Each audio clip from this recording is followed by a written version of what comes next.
So hey guys, welcome back to my to videos. तो इस video में दोस्तों डिस्कस करने वाले हैं यहाँ पर कुछ इंपॉर्टेंट कंपनीज को और उनसे रिलेटेड कुछ इंपॉर्टेंट अपडेट्स हैं जिसकी बात करेंगे इस वीडियो में। तो चलिए दोस्तों वीडियो की शुरुआत करते हैं। सबसे पहले डिस्कस करते हैं बाजार को। सो दोस्तों अगर आज के दिन की बात करें तो निफ्टी में करीब 0.46% की गिरावट हमें देखने को मिल रही है। और ये गिरावट एक तरह से देखा जाए तो ज़रूरी भी था, क्योंकि पिछले कई टाइम से बाजार में लगातार हमें वन साइडेड मूव देखने को मिल रही है। पिछले एक हफ्ते की ही अगर हम बात कर लें तो निफ्टी करीब 2% से ज़्यादा की रैली दिखा चुकी है। पिछले एक महीने की बात करें तो यहाँ पर निफ्टी ने करीब 4.5% की तेज़ी दिखा रखी है। और अगर बॉटम से देखोगे निफ्टी का 4 मार्च से देखोगे तो अब तक निफ्टी में जो रिकवरी देखने को मिला है वो करीब 6.5% है। अब निफ्टी पिछले कुछ टाइम से वन साइडेड जो मूव दिखा रही है, ये मूव काफ़ी सारे लोग रिवर्सल की तरह भी देख रहे हैं। और कुछ टाइम पहले ही मैंने बताया था कि जो लोग भी टेक्निकल्स को फॉलो करते हैं वो एक बात ज़रूर जानते हैं कि जब कोई स्टॉक लोअर हाई और लोअर लो पे चलता है तो वो एक डाउन ट्रेंड फॉलो कर रहा है, और जब उसका लोअर हाई बनता है तो उसको लोग रिकवरी की तरह भी देखते हैं और रिवर्सल की तरह भी देखते हैं। बट एक्चुअल में वो रिवर्सल तब होगा जब वो अपना प्रीवियस हाई का ब्रेकआउट करे।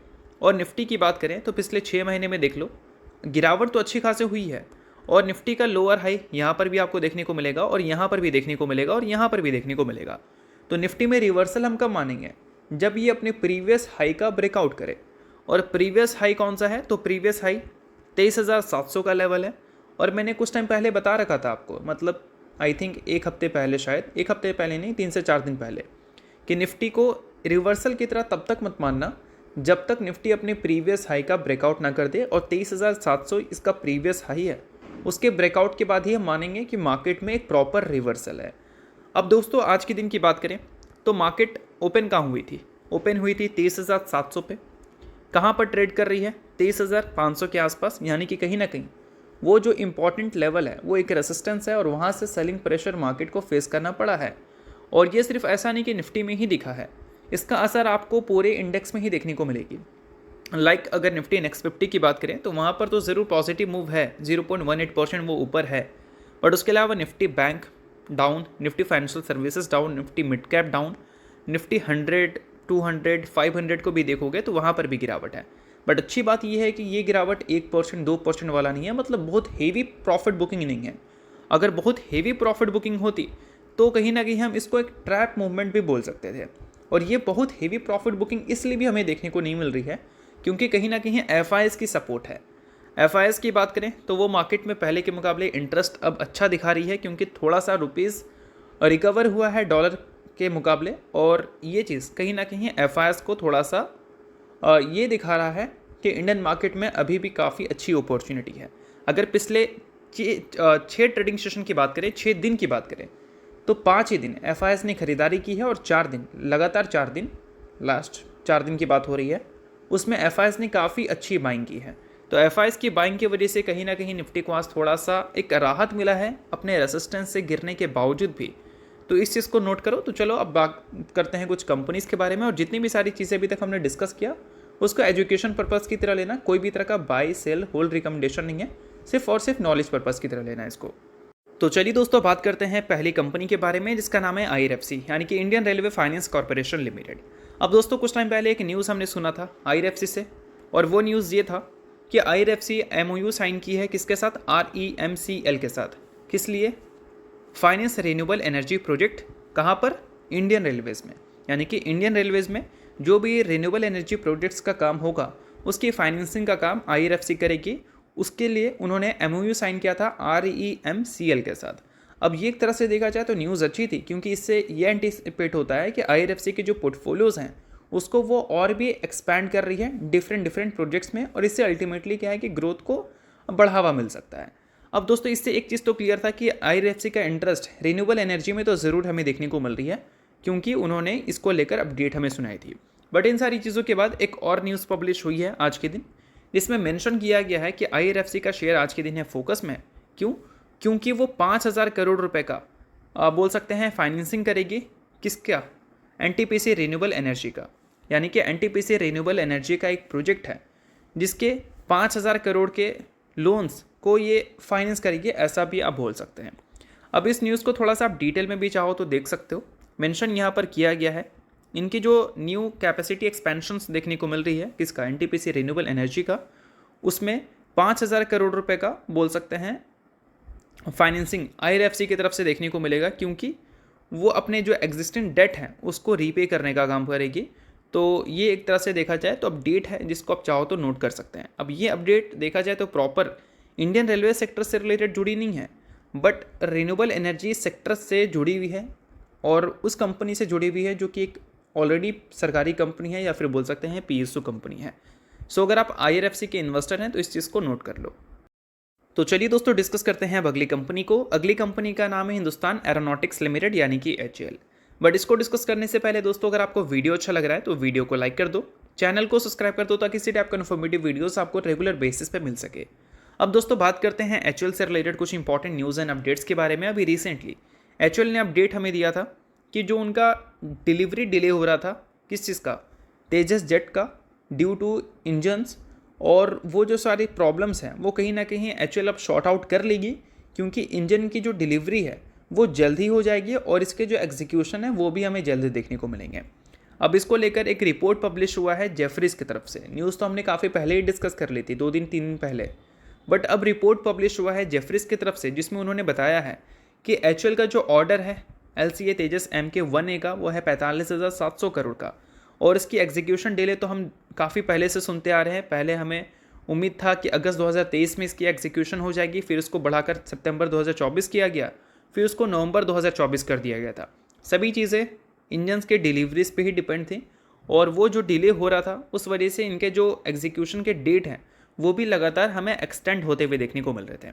बट अभी एक चीज़ क्लियर हो चुका है कि इनके जो डिलीवरीज़ हैं वो रिज्यूम हमें देखने को मिलेंगी अप्रैल मार्च 2025 में, और पूरी एग्जीक्यूशन हमें स्टार्टिंग में देखने को मिल जाएगा Q1 FY26 में। तो ओवरऑल अगर देखा जाए तो काफ़ी बड़ी स्टेटमेंट है ये, और काफ़ी बड़ी स्टेटमेंट है तो इसका मतलब ये है कि HAL कहीं ना कहीं अपने अपकमिंग क्वार्टर यानी कि Q4 के जो अर्निंग्स रिपोर्ट करेगी, जो कि एक्सपेक्टेड है कि 10,000 करोड़ से ज़्यादा के रेवेन्यू तो हमें देखने ही चाहिए, क्योंकि कंपनी का पूरे फाइनेंशियल ईयर का जो बेस्ट नंबर होता है वो Q4 में ही आता है, और पिछले साल 14,700 करोड़ का नंबर कंपनी ने दिखाया था अपने रेवेन्यू का Q4 में ही। तो उम्मीद है कि वैसे ही नंबर कंपनी अपने Q4 में दिखाएगी, और साथ में कुछ ऐसे स्टेटमेंट्स भी देगी जो तेजस से जुड़े होंगे। अब देखो, ये जो ऑर्डर है 45,700 करोड़ का, इतने बड़े एग्जीक्यूशन अगर कंपनी कर रही है अगले क्वार्टर में यानी कि Q1 FY26 में, तो इससे एक चीज़ तो हम उम्मीद कर सकते हैं कि Q2 में जो कंपनी अपने अर्निंग्स दिखाएगी Q2 में या Q1 में मे बी, वो अब तक का बेस्ट अर्निंग होगा, जिसको अगर हम Q4 से भी कंपेयर करें तो भी बेस्ट होगा, क्योंकि 45,700 करोड़ के ऑर्डर अगर एग्जीक्यूट होंगे तो एक बहुत बड़ा रेवेन्यू कंपनी को मिलेगा, और बहुत बड़ा रेवेन्यू मिलेगा तो बहुत बड़ा प्रॉफिट की भी हम उम्मीद कर सकते हैं। और पिछले कुछ टाइम से जो कंपनी के सेल्स ग्रोथ के मुकाबले प्रॉफिट ग्रोथ काफ़ी कमाल की देखने को मिलती थी, अब हमें दोनों कमाल के देखने को मिल सकते हैं अगर ये जो रिपोर्ट्स हैं वो एक्चुअल में टाइम के हिसाब से एग्जीक्यूट होते हैं। तो देखते हैं कि Q4 के साथ कंपनी अपने तेजस से रिलेटेड क्या स्टेटमेंट्स देती है, कि प्रॉपर एग्जीक्यूशन कंपनी Q1 में ही कर लेगी या फिर इसका नंबर Q2 में भी शिफ्ट होगा। तो इस चीज़ को ध्यान देना। तो चलिए अब डिस्कस कर लेते हैं अगली कंपनी को, जिसका नाम है दीपक नाइट्राइट लिमिटेड। अब दोस्तों दीपक नाइट्राइट को लेकर लगातार एक कन्फ्यूज़न है इन्वेस्टर को कि क्या हो रहा है भाई, कि कंपनी के प्रॉफिट्स ही नहीं बढ़ रहे हैं। अगर पिछले 3 साल के प्रॉफिट ग्रोथ CAGR देखोगे तो नेगेटिव में है, 1 साल का देखोगे तो भी नेगेटिव में है। उसका इम्पैक्ट स्टॉक में भी दिख रहा है, पिछले 3 साल का CAGR नेगेटिव, 1 साल के CAGR नेगेटिव। तो क्या ऐसा प्रॉब्लम है कि दीपक नाइट्राइट के नंबर्स ही ग्रो नहीं कर रहे हैं? तो सबसे बड़ा प्रॉब्लम है दोस्तों कंपनी के मार्जिन्स। अब देखो, कंपनी ने पहले जो ग्रोथ दिखाई थी, लाइक अगर 2020 के बाद की बात करें, 2020 के फाइनेंशियल ईयर को देखो यहाँ पर, वहाँ पर कंपनी ने पूरे साल में 600 करोड़ का प्रॉफिट किया था, फिर 700 करोड़, फिर 1000 करोड़। इतनी ज़बरदस्त ग्रोथ कंपनी के प्रॉफिट में इसलिए आ रहा था क्योंकि उस टाइम क्रूड ऑयल के प्राइसेस भी काफ़ी सस्ते थे। फिर रशिया यूक्रेन क्राइसिस की वजह से काफ़ी सैंक्शंस लगी, इस वजह से महंगे प्राइस हुए, क्रूड ऑयल के डेरिवेटिव्स इनके महंगे हो गए, और कंपनी के जो मार्जिन है वो लगातार रिड्यूस हुए। कंपनी के सेल्स अगर देखोगे तो उस पीरियड में ज़्यादा ज़रूर हमें देखने को मिला है, बट कहीं ना कहीं ऑपरेटिंग प्रॉफिट मार्जिन जो काफ़ी बड़े मार्जिन से गिरा, उस वजह से कंपनी के नेट प्रॉफिट बढ़ते सेल्स के बावजूद भी आपको नीचे देखने को मिले। अब इन सारी चीज़ों का जो प्रॉपर उपाय है वो आप बोल सकते हैं क्रूड ऑयल के प्राइस से जुड़ी हुई है।